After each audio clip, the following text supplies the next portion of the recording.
Now listen to me. I've heard this a million times. Someone tells you you are capable of amazing things. They're right, but there's a second part. Now put on some pants and prove it to the rest of us. See, that's where the magic is. It's not in the dreaming. It's not in the wishing. It's in the doing. Your potential is like a brand new car sitting in the garage, full tank of gas.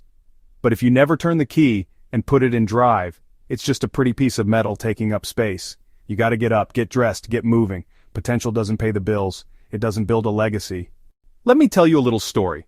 I knew a woman, a single mom working 2 jobs, who dreamed of opening her own little bakery.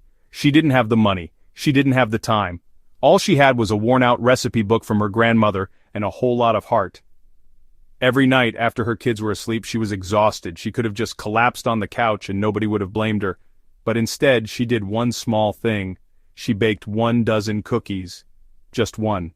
She took them to work the next day and shared them. That's it. That was her first step. It wasn't a business plan. It was a batch of cookies.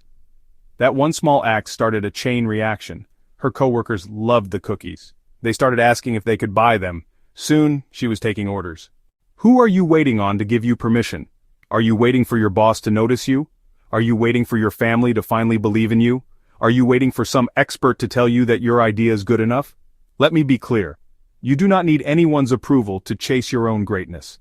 The only permission you ever need is your own. The world is full of gatekeepers. They will tell you no. They will tell you it's impossible. They will tell you to wait your turn. If you listen to them, you'll be waiting forever. You have to be your own green light. You have to decide that your time is now. Think about all the great inventors. Think about all the great artists. Think about all the great leaders in history. You think they sat around waiting for a committee to approve their vision? No, they were driven by a fire inside them, a belief stronger than any outside doubt. They knew their gift, their talent, was not just for them, it was meant to be shared.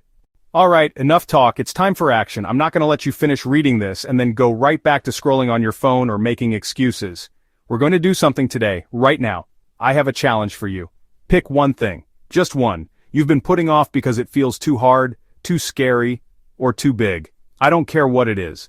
It could be having that difficult conversation with a loved one. It could be applying for that job you think you're not qualified for. It could be going for a run when you haven't exercised in years. It has to be something that makes your palms sweat a little. Now, I want you to break that scary thing down into its very first step, the smallest possible action you can take. If your goal is to write a book, your step is to open a document and write 1 sentence. That's it, 1 sentence. If your goal is to start a business, your step is to spend 20 minutes searching for how to register a business name in your state.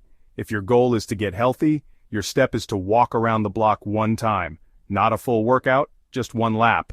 The point is not to finish the whole thing today. The point is to start.